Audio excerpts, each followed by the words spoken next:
Hello students, आज हम लोग देखेंगे conductors in the uniform electrostatic field. अगर कंडक्टर यूनिफॉर्म इलेक्ट्रिक फील्ड में रखा है तो उसके ऊपर उस इलेक्ट्रिक फील्ड का क्या क्या असर है, क्या क्या फिनोमेना है, उसको हम लोग देखेंगे। मान लेते हैं कि दो अपोजिटली चार्ज शीट्स हैं जिसके बीच में एक कंडक्टर हम लोगों ने रखा है। मान लेते हैं ये शीट है ए जिसके ऊपर है पॉजिटिव चार्ज, दूसरी शीट है बी जिसके ऊपर है नेगेटिव चार्ज। इस पॉजिटिव चार्ज के कारण इलेक्ट्रिक फील्ड आउटवर्ड डायरेक्शन में मिलेगी हम लोगों को ई, और इसके कारण इलेक्ट्रिक फील्ड मिलेगी हम लोगों को E B towards the negatively charge sheet. इन दोनों शीट्स के अंदर जो कि अपोजिटली चार्ज है के अंदर हम लोगों को यूनिफॉर्म इलेक्ट्रिक फील्ड मिल रही है, क्योंकि इसकी डायरेक्शन बाहर की ओर है और इसकी डायरेक्शन टुवर्ड्स द शीट है, तो टोटल इलेक्ट्रिक फील्ड हम लोग को यूनिफॉर्म मिल रही है। अगर इसके अंदर हम लोग एक मेटल पीस रखते हैं, एक मेटल पीस रखते हैं, हम लोग कंडक्टर रखते हैं, तो उस कंडक्टर के अंदर क्या होगा उसको देखना है। यहाँ पे पॉजिटिव चार्ज शीट के कारण इसके अंदर के फ्री इलेक्ट्रॉन्स क्या है, are the loosely bound electrons of the outermost orbit which revolves around the nucleus, और इसकी डिस्टेंस न्यूक्लियस से ज्यादा होने के कारण इसके ऊपर न्यूक्लियस के कारण लगने वाला इलेक्ट्रोस्टैटिक फोर्स कम है। फोर्स कम होने के कारण they are free to move in the whole medium. अब वो फ्रीली पूरे के पूरे मीडियम में घूम रहे हैं। जब हम लोग पॉजिटिव प्लेट इधर रखेंगे तो free electrons will move towards the plate A, और इस नेगेटिव के इधर आने के कारण positive charge will be near to this surface which is towards B. अब इस नेगेटिव और पॉजिटिव के कारण इलेक्ट्रिक फील्ड प्रोड्यूस होगी। यह इलेक्ट्रिक फील्ड इस अप्लाइड इलेक्ट्रिक फील्ड के अपोजिट डायरेक्शन में होगी, इसलिए net electric field inside the conductor will be zero. Inside the conductor electric field इन दोनों के अपोजिट के कारण जीरो हो रही है, और अगर applied electric field E not है तो इसके अंदर इस डायरेक्शन में फ्री इलेक्ट्रॉन्स के कारण एक इलेक्ट्रिक फील्ड प्रोड्यूस हो रही है जिसकी मैग्नीट्यूड ई नॉट के बराबर होगी। डायरेक्शन अपोजिट होने के कारण वह अप्लाइड इलेक्ट्रिक फील्ड को कैंसिल कर देगी। इसका मतलब यह हुआ कि इस मेटल पीस के अंदर कोई भी इलेक्ट्रिक फील्ड काम नहीं करेगी। अगर अंदर इलेक्ट्रिक फील्ड नहीं है तो इलेक्ट्रिक लाइंस ऑफ फोर्स ए से बी की ओर नहीं जा पाएंगी, means net electric field inside the conductor will be zero. अब इसके अंदर नेट चार्ज भी जीरो है क्योंकि इलेक्ट्रिकली न्यूट्रल है। एक चीज और, जितनी हम लोग इलेक्ट्रिक फील्ड बढ़ाएंगे उसके कारण अप्लाइड फोर्स बढ़ेगा, तो अप्लाइड फोर्स बढ़ने के कारण फ्री इलेक्ट्रॉन्स इस तरफ ज्यादा शिफ्ट होंगी। अगर इलेक्ट्रिक फील्ड बढ़ रही है तो शिफ्टिंग ज्यादा है, अगर शिफ्टिंग ज्यादा है तो इंड्यूस्ड इलेक्ट्रिक फील्ड भी ज्यादा होगी और उसकी मैग्नीट्यूड अप्लाइड इलेक्ट्रिक फील्ड के बराबर और अपोजिट डायरेक्शन में होगी, इसलिए दोनों एक दूसरे को कैंसिल कर देंगे। So net electric field zero हो गई, इसके अंदर चार्ज जीरो है। तो दो चीजें यहां पे हम लोग को पता चली। एक चीज और देखनी है कि electric lines of force are always perpendicular to the surface. इसके सरफेस के परपेंडिकुलर है, इसको हम लोग एक बार पहले प्रूफ कर चुके हैं, उसके लिए पहले प्रूफ कर चुके हैं, और इसके लिए हम लोगों ने फॉर्मूला लिया था V = E/dl डॉट। अब हम लोग इसको फिजिकल फॉर्म में प्रूव करते हैं। अगर कोई भी इलेक्ट्रिक फील्ड या इलेक्ट्रिक लाइंस इस डायरेक्शन में है, मान लेते हैं E है, जो कि हॉरिजॉन्टल के साथ थीटा बना रही है, थीटा एंगल बना रही है, तो इस इलेक्ट्रिक फील्ड के दो कंपोनेंट होंगे। एक वर्टिकल कंपोनेंट हो जाएगा E sin थीटा, और दूसरा हॉरिजॉन्टल कंपोनेंट हो जाएगा E cos थीटा। यहां पे हम लोग ये एज्यूम करके चल रहे हैं कि इलेक्ट्रिक फील्ड इसके सरफेस के साथ एंगल थीटा बना रही है, जिसको हम लोगों को अभी गलत प्रूफ करना होगा। तो यहाँ पे ई cos थीटा कंपोनेंट के कारण अगर कोई चार्ज सरफेस पे है तो वह ई cos थीटा के कारण इस सरफेस पर मूव करेगा, पर कभी भी चार्ज सरफेस पे अपने आप मूव नहीं करता है, इसका मतलब ई cos थीटा पॉसिबल नहीं है। अगर ई cos थीटा पॉसिबल नहीं है, इसका मतलब जो भी इलेक्ट्रिक फील्ड है वह पूरी की पूरी परपेंडिकुलर टू द सरफेस है, अर्थात इस सरफेस के परपेंडिकुलर डायरेक्शन में है। अगर यह एंगल थीटा 90 डिग्री हो जाए तो यहाँ पे E sin 90 डिग्री की वैल्यू मैक्सिमम 1 होती है तो E मिलेगा, और यहाँ पे cos 90 डिग्री की वैल्यू 0 मिलेगी। तो कभी भी हॉरिजॉन्टल डायरेक्शन में कोई भी इलेक्ट्रिक फील्ड का कंपोनेंट हमें नहीं मिलेगा, केवल और केवल वर्टिकल मिलेगा। यहाँ एक चीज और बतानी है कि कभी भी चार्ज सरफेस पे अगर है तो इलेक्ट्रिक फील्ड उससे थोड़ा सा ऊपर मिलेगी, क्योंकि अगर हम लोग गॉसियन सरफेस लेंगे तो net charge inside the conductor will be zero. अगर चार्ज जीरो है, चार्ज जीरो होने के कारण इलेक्ट्रिक फील्ड भी जीरो है, तो ये पोर्शन जो हम ले रहे हैं थोड़ा सा ऊपर लेते हैं, just outside the electric field is perpendicular to the surface. अब अगर अंदर इलेक्ट्रिक फील्ड जीरो है तो हम लोग इस फॉर्मूले का यूज करके ये प्रूव करेंगे कि अंदर पोटेंशियल की वैल्यू कांस्टेंट है। कौन सा फॉर्मूला है? फॉर्मूला हम लोग लेंगे E is equal to minus dV by dx। जहां पे E जीरो है तो यहाँ पे मिल जाएगा dV बाई dx। इसका मतलब ये हुआ कि dV is equal to zero. अगर dV जीरो है तो V2 minus V1 is equal to zero, means V2 is equal to V1। इसका मतलब inside the conductor potential is constant. तो inside the conductor potential constant. एक और phenomena है, हम लोगों ने पढ़ा है sigma is equal to Q by A, surface charge distribution density. अगर एरिया कहीं पे छोटा है, एरिया कहीं पे छोटा है तो वहां पे सिग्मा ज्यादा होगी, और जहां एरिया बड़ा है वहां पे सिग्मा कम होगी। तो यहाँ पे थोड़ा टिप है, यहाँ पे टिप है, तो यहाँ पे सिग्मा की वैल्यू इस फ्लैट सरफेस के मुकाबले ज्यादा होगी। तो जहां पे भी एज्ड पोर्शन होगा, जहां पे भी कोना मिलेगा, वहां पे हमें सिग्मा की वैल्यू ज्यादा मिलेगी। अभी हम लोग कंडक्टर को यूनिफॉर्म इलेक्ट्रिक फील्ड में रख के उसकी कुछ प्रॉपर्टीज को देख रहे हैं। आने वाले समय में हम लोग बैक कंडक्टिंग मटेरियल, जिसको हम लोग आने वाले समय में डाइलेक्ट्रिक मटेरियल के नाम से भी जानेंगे, को रखने के बाद उसके ऊपर फिनोमेना देखेंगे इलेक्ट्रिक फील्ड का, जो कि आने वाले समय में देखेंगे। यहाँ पे अगर कोई भी कंडक्टर किसी भी इंसुलेटेड थ्रेड से सस्पेंडेड है, एक कंडक्टर है जो इंसुलेटेड थ्रेड से सस्पेंडेड है, और इसको अगर हम लोग चार्ज Q देते हैं तो हम लोग को ये प्रूफ करना है कि charge Q will lie only on the surface, not inside the surface। अब अगर हम लोग कोई भी गॉसियन सरफेस लेते हैं इनसाइड दिस, तो इस गॉसियन सरफेस के अंदर नेट चार्ज जीरो है। अगर नेट चार्ज जीरो होगा तो by this Gauss theorem of electrostatics क्या कहता है, Q by epsilon naught is equal to E dA। यहाँ पे गॉसियन सरफेस पर इलेक्ट्रिक फील्ड जीरो है, अगर इलेक्ट्रिक फील्ड जीरो है तो अंदर चार्ज भी जीरो होगा।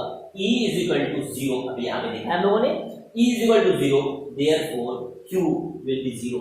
मतलब charge inside the surface will be zero, charge will always be on the surface of conductor। ये तो था कंडक्टर को जब हम लोग यूनिफॉर्म इलेक्ट्रिक फील्ड में रख रहे थे तब की चीज है। क्या क्या है? Inside the conductor electric field is zero. क्यों जीरो हुई? क्योंकि फ्री इलेक्ट्रॉन्स के मोशन के कारण एक अपोजिट डायरेक्टेड इलेक्ट्रिक फील्ड पैदा हो गई, जो कि बाहर वाले इलेक्ट्रिक फील्ड को अंदर पेनिट्रेट नहीं करने दे रही है। अंदर कंडक्टर के अंदर पोटेंशियल जीरो है, जहां पे शार्प पॉइंट है वहां पे सरफेस चार्ज डिस्ट्रीब्यूशन डेंसिटी ज्यादा है। कोई भी अगर कंडक्टर इंसुलेटेड स्टैंड पे रखा है या सस्पेंडेड है तो उस केस में जो भी चार्ज है वह सारा का सारा सरफेस पे रहेगा, उसके अंदर नहीं जाएगा। क्यों? क्योंकि अंदर इलेक्ट्रिक फील्ड की वैल्यू 0 है। तो ये कुछ फिनोमेना थे रिलेटेड टू दिस। अब हम लोग देखेंगे अगर कोई भी बैड कंडक्टिंग मटेरियल, अगर कोई भी बैड कंडक्टिंग मटेरियल रखा हुआ है inside the uniform electric field, तो उस केस में क्या होगा। अगर हमारे पास एक यूनिफॉर्म इलेक्ट्रिक फील्ड है, यूनिफॉर्म इलेक्ट्रिक फील्ड को रिप्रेजेंट करने के बहुत सारे तरीके होते हैं। यहाँ पे हम लोग प्लेट ए और प्लेट बी लेकर चल रहे हैं। ये पॉजिटिवली चार्ज है और ये है नेगेटिवली चार्ज। तो इसके कारण बाहर है, इसके कारण टुवर्ड्स है, तो नेट इलेक्ट्रिक फील्ड की सेम डायरेक्शन मिलेगी हम लोगों को। इसमें अगर हम लोग को ये बैड कंडक्टिंग मटेरियल वुड है, वैक्स है, पेपर है, प्लास्टिक है, बेकेलाइट है, कुछ भी रखते हैं तो इसके अंदर होगा क्या, इस पॉजिटिव चार्ज के कारण इसके अंदर का नेगेटिव चार्ज इस सरफेस पे आएगा और इस पर इस तरफ पॉजिटिव चार्ज आएगा। इसका मतलब ये हुआ कि all molecules of the bad conducting material will polarise, और इस पोलराइजेशन के कारण अंदर एक इलेक्ट्रिक फील्ड पैदा होगी। तो एक तो इलेक्ट्रिक फील्ड हम लोगों ने अप्लाई की है, यहाँ पे है applied electric field, applied electric field है हम लोगों के पास ई नॉट। अप्लाइड इलेक्ट्रिक फील्ड को ई नॉट से हम लोग प्रोड्यूस करते हैं। अब यहाँ पे अप्लाइड इलेक्ट्रिक फील्ड थी ई नॉट, जिसकी डायरेक्शन है ए से बी की ओर। यहाँ पे पॉजिटिव से नेगेटिव की ओर एक इलेक्ट्रिक फील्ड प्रोड्यूस होगी जिसको हम लोग कहते हैं EP. This is the induced electric field produced due to the polarization of molecules of bad conducting material which is placed in a uniform electric field। तो यहाँ पे EP की डायरेक्शन E नॉट के अपोजिट है, तो हम लोग को एक नेट इलेक्ट्रिक फील्ड मिलती है, नेट इलेक्ट्रिक फील्ड। और इस नेट इलेक्ट्रिक फील्ड को हम लोग रिप्रेजेंट करते हैं E, और E की वैल्यू हो जाएगी E naught minus EP, where EP is what? EP is induced electric field या electric field due to the polarized molecules। तो यह एक reduced या net electric field मिल रही है due to this। अब यहाँ पे कुछ important terms हम लोग को देखने हैं। यहाँ पे अगर एक single molecule of bad conducting material polarise हो रहा है तो इसकी polarisability is directly proportional to, what is this, polarisability is directly proportional to epsilon naught E is what, reduced electric field. तो यहाँ पे हम लोग को मिल जाता है P bar is equal to alpha. अब पोलराइज ये डायरेक्टली प्रोपोर्शनल कांस्टेंट और अल्फा मिक्स ना हो इसलिए थोड़ा सा हम अलग करके लिख रहे हैं इस तरीके से। This is the net electric field which is experienced by this material। यहाँ पे ये P है हम लोगों के पास, क्या चीज है ये P, पोलराइजेबिलिटी।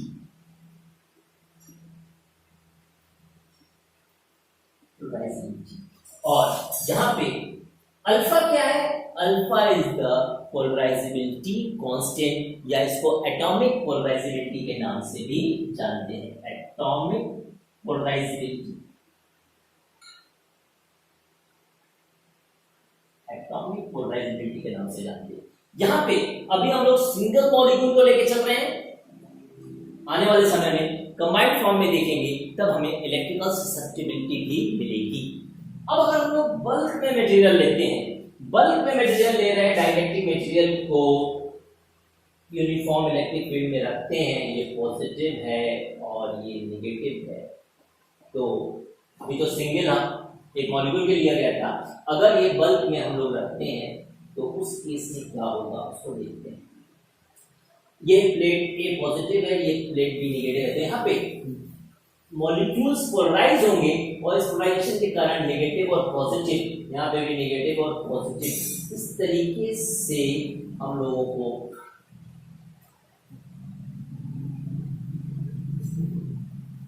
ये पूरा का पूरा मटेरियल पोलराइज फॉर्म में मिल जाएगा। जो न्यूट्रल एटम थे जो कि नॉन पोलर थे, अब वो सब के सब पोलर हो जाएंगे। अब इस पोलर होने का क्या फायदा मिलेगा उसको हम लोग देखते हैं।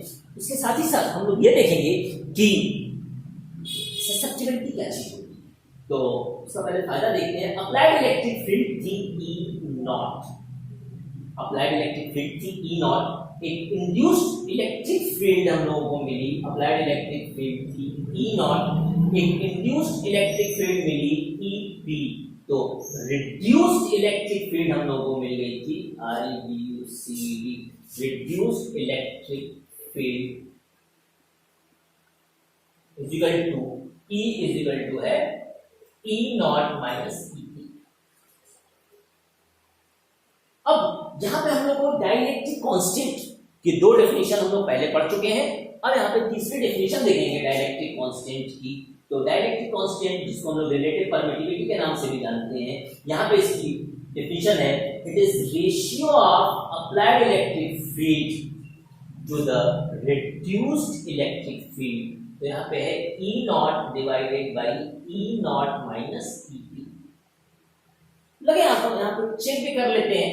अगर dielectric material, bad conducting material की जगह पे यहाँ पे एयर है बीच में, तो एयर की EP पोलराइजेशन इलेक्ट्रिक फील्ड नहीं मिलेगी फॉर एयर। एयर के लिए EP क्योंकि वो पोलराइज होगा नहीं नॉर्मल केसेस में, तो ये 0 मिल जाएगा। तो K इज इक्वल टू मिल जाएगा E naught by E naught is equal to 1। And हमको पता है कि dielectric constant of air is 1, जिसको हम लोग फ्री स्पेस या वैक्यूम के नाम से भी जानते हैं। तो यहाँ पे डाइलेक्ट्रिक कांस्टेंट की हम लोग दो डेफिनेशंस पहले पढ़ चुके हैं। पहले डेफिनेशन थी K is equal to epsilon by epsilon naught, फिर थी FA बाई FM, अब आई है E naught applied electric field by reduced electric field.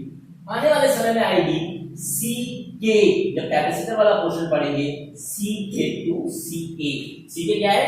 It is the capacity of parallel plate capacitor having dielectric material in it to the capacity of same parallel plate capacitor without dielectric material। यहां पे एक और term आएगा जिसको हम लोग कहेंगे polarisation. अब हम लोग देखेंगे polarisation vector. Polarisation vector capital P से रिप्रेजेंट करते हैं। And this polarization vector is equal to NP arrow, जहां पे स्मॉल p क्या है? Induced electrical dipole moment, and n है number of electrical dipole produced पर unit volume. n is number of produced dipole per unit volume।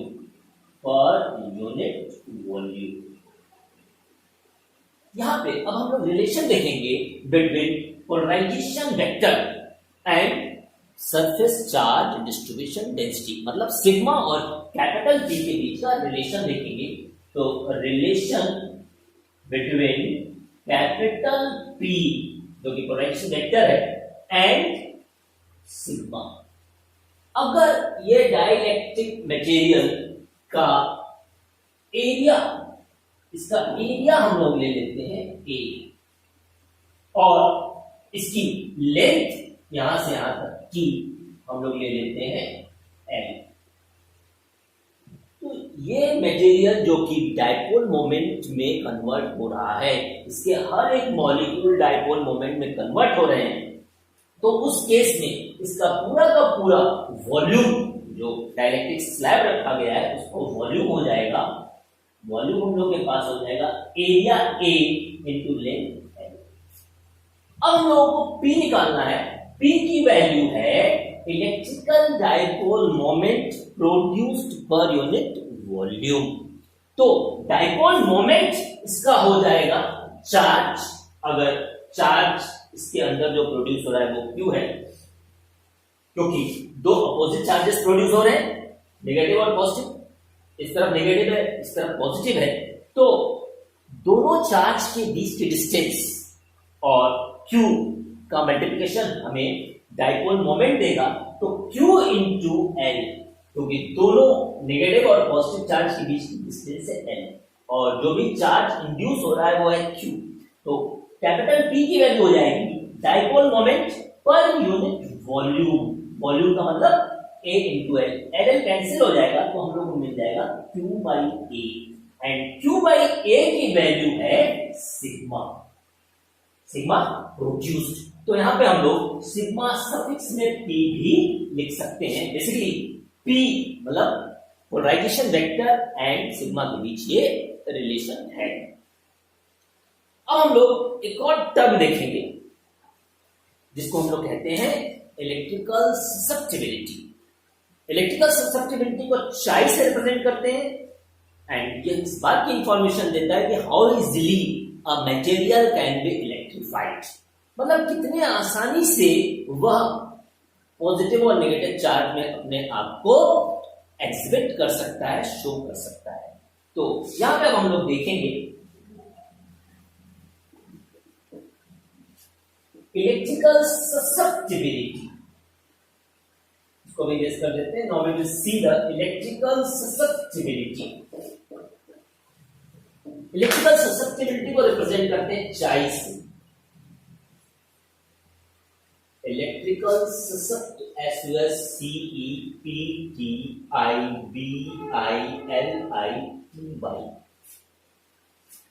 Susceptibility को represent करते हैं चाई।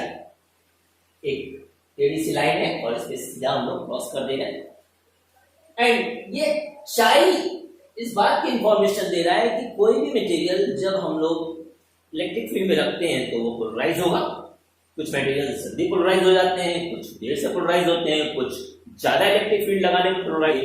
तो उस केस में हमें जो इंफॉर्मेशन मिलती है about the electrification of the material वो हम लोग रिप्रेजेंट करते हैं चाई से। अब इस चाई का कहीं ना कहीं इलेक्ट्रिकल डाइपोल मोमेंट वेक्टर के साथ, कैपिटल P के साथ, पोलराइजेशन वेक्टर के साथ रिलेशन होगा। तो उस रिलेशन को हम लोग अभी देखेंगे। सब द डाइलेक्ट्रिक मटेरियल्स में polarisation vector P is directly proportional to reduced electric field. एक बात का ध्यान देना है, यहाँ पे सिंगल मॉलिक्यूल, सिंगल एटम के लिए लिया गया था, यहाँ पे पूरा का पूरा कॉम्पैक्ट फॉर्म में ले रहे हैं। जो भी स्लैब हम रख रहे हैं दो अपोजिटली चार्ज शीट के बीच में, बेसिकली दो अपोजिटली चार्ज शीट जो भी हैं वो एक पैरेलल प्लेट कैपेसिटर को फॉर्म कर रही हैं, और कैपेसिटर के लिए दो अपोजिटली चार्ज कंडक्टर का होना मस्ट है, जरूर है। तो यहाँ पे जब हम लोग इस प्रोपोर्शनलिटी साइन को रिमूव करते हैं तो दो कॉन्स्टेंट्स आते हैं। एक तो आता है हम लोग के पास चाई,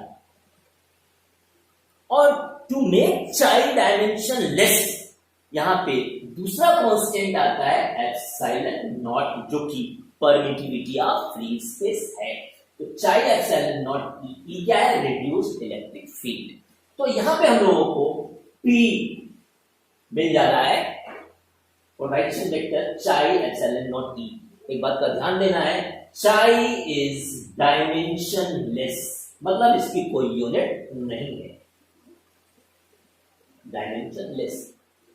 जिस तरीके से यहाँ पे इलेक्ट्रिकल ससेप्टिबिलिटी आ रही है, ठीक इसी तरीके से हमें मैग्नेटिक ससेप्टिबिलिटी मिलेगी। कब? जब हम मैग्नेटिज्म पढ़ेंगे उसमें पता चलेगा कि कोई भी मटेरियल कितने आसानी से मैग्नेटाइज हो सकता है। और जो रोल यहाँ पे कैपिटल K या एप्सिलॉन R का है, कैपिटल K और एप्सिलॉन R का है, capital K and epsilon suffix में R का है, सेम वैसा ही करेक्टर हमें परमेबिलिटी के रूप में मैग्नेटिज्म में भी मिलेगा। तो अभी ये तो डायमेंशनलेस हम लोग को मिल गया। अब हम लोग रिलेशन देखेंगे बिटवीन चाई एंड एप्सिलॉन आर, जिसको हम लोग कैपिटल के नाम से भी जानते हैं। हम लोग देखेंगे रिलेशन बिटवीन चाई एंड के। अभी हम लोगों ने देखा कि reduced electric field E is equal to E naught minus EP। EP क्या है? Produced electric field. तो यहां पे जो भी प्रोड्यूस्ड इलेक्ट्रिक फील्ड है उसे हम लोग चाहे तो लिख सकते हैं E naught minus EP। EP की जगह पे हम लोग लिख सकते हैं sigma P by epsilon naught, क्योंकि पहले देख चुके हैं कि E is equal to sigma by epsilon naught. क्योंकि ये प्रोड्यूस्ड इलेक्ट्रिक फील्ड है due to the produced electric dipole moment, तो यहाँ लोग sigma P by epsilon naught लिख सकते हैं। अब यहाँ पे और सिंप्लीफाई करें तो यहाँ पे सिग्मा P की जगह पे, अभी थोड़ी देर पहले हम लोगों ने देखा था कि सिग्मा P और कैपिटल P के बीच एक रिलेशन था। तो क्या था? यहाँ पे सिग्मा P की वैल्यू है कैपिटल P के बराबर और डिवाइडेड बाय एप्सिलॉन नॉट। तो यहाँ पे कैपिटल E जो कि रिड्यूस्ड इलेक्ट्रिक फील्ड है E नॉट माइनस P की वैल्यू ऊपर से हमें दिखाई दे रही है चाई epsilon naught E by epsilon not. P की वैल्यू यहां से दिखाई दे रही है, ये है। तो पुट करेंगे तो एप्सिलॉन नॉट से एप्सिलॉन नॉट कैंसिल हो जाएगा। अब हम लोग को मिल रहा है E is equal to E naught minus chi E। इस चाई को इधर ट्रांसफर कर दे तो E को कॉमन भी ले लें तो 1 plus chi is equal to E naught. अब इसको और थोड़ा सा सिंप्लीफाई करते हैं तो अब हम लोगों को मिल जाएगा 1 plus chi is equal to E naught by E। E क्या था? Reduced electric field. हम लोग को मिल जा रहा है 1 plus chi is equal to applied electric field to the reduced electric field, and यह रेशियो कहलाता है कैपिटल K। तो हम लोग को मिल गया 1 plus chi is equal to K। इसको हम लोग चाहे तो एयर के लिए चेक कर सकते हैं। We know that the dielectric constant of air is 1। तो यहां पे अगर एयर के लिए लिखेंगे for air K is equal to 1, तो 1 कैंसिल हो जाएगा, तो चाई फॉर एयर इज व्हाट? 0। मतलब एयर वैक्यूम जिसे हम फ्री स्पेस कहते हैं वो कभी भी पोलराइज नहीं होगा, वो इलेक्ट्रिफाइड नॉर्मल केस में नहीं होगा। यहाँ पे बहुत जगह पे डाइलेक्ट्रिक मटेरियल का नाम आया है। अब यहाँ पे क्वेश्चन अराइज होता है कि डाइलेक्ट्रिक मटेरियल है क्या, इसकी डेफिनेशन क्या होगी। अगर एग्जामिनेशन में आता है what do you know about the dielectric material, तो आपको क्या लिखना है? Dielectric materials are essentially bad conducting materials. They polarise and show negative and positive charges at its two opposite faces when they are placed in the uniform electric field। मतलब dielectric materials bad conducting materials हैं जो कि अपने दोनों opposite surfaces पे positive और negative charges show करते हैं जब इन्हें हम लोग यूनिफॉर्म इलेक्ट्रिक फील्ड में रखते हैं। ये हम लोग बहुत बार देख चुके हैं कि अगर यह पॉजिटिव प्लेट है तो इसका नेगेटिव मटेरियल का नेगेटिव हिस्सा इधर आ जाएगा और इस नेगेटिव प्लेट की तरफ पॉजिटिव हिस्सा खिसक जाएगा, तो ये पोलराइज हो जाएगा। और जो भी मटेरियल पोलराइज हो रहा है बैड कंडक्टिंग मटेरियल है, वही डाइलेक्ट्रिक मटेरियल है। अब यहां पे एक और इंपॉर्टेंट चीज है कि जो भी इंड्यूस्ड चार्ज इस स्लैब में जो कि यूनिफॉर्म इलेक्ट्रिक फील्ड में रखा गया है प्रोड्यूस हो रहा है, उसकी मैग्नीट्यूड कितनी होगी। So now we will see the total charge produced in the dielectric slab which is placed in a uniform electric field. तो यूनिफॉर्म इलेक्ट्रिक फील्ड में अगर कोई भी डाइलेक्ट्रिक मटेरियल रखा है तो उसमें कितने चार्जेस प्रोड्यूस होंगे वो हम लोग को देखना है। मान लेते हैं ये स्लैब इस तरह से रखा हुआ है, दो पैरेलल प्लेट के बीच में जहां पे प्लेट्स अपोजिटली चार्ज्ड हैं। तो हम लोगों ने पढ़ रखा है कि reduced electric field E is equal to applied electric field minus electric field produced due to polarization of this material. Applied electric field E naught है from A to B. इसके पोलराइज होने के कारण यहाँ पे नेगेटिव चार्ज आ जाएगा, यहाँ पे पॉजिटिव चार्ज आ जाएगा। इसके पोलराइजेशन के कारण पॉजिटिव से नेगेटिव की ओर एक इलेक्ट्रिक फील्ड प्रोड्यूस होगी जिसे हम कहते हैं ईपी।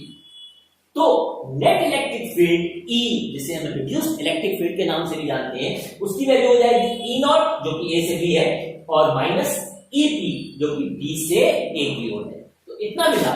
फिर हम लोगों ने एक चीज और देखी है कि dielectric constant K is equal to the ratio of applied electric field to the reduced electric field. तो यहां से हम लोग E की वैल्यू को पुट करेंगे तो E की वैल्यू मतलब रिड्यूस्ड इलेक्ट्रिक फील्ड की वैल्यू मिल जाएगी E नॉट बाई K।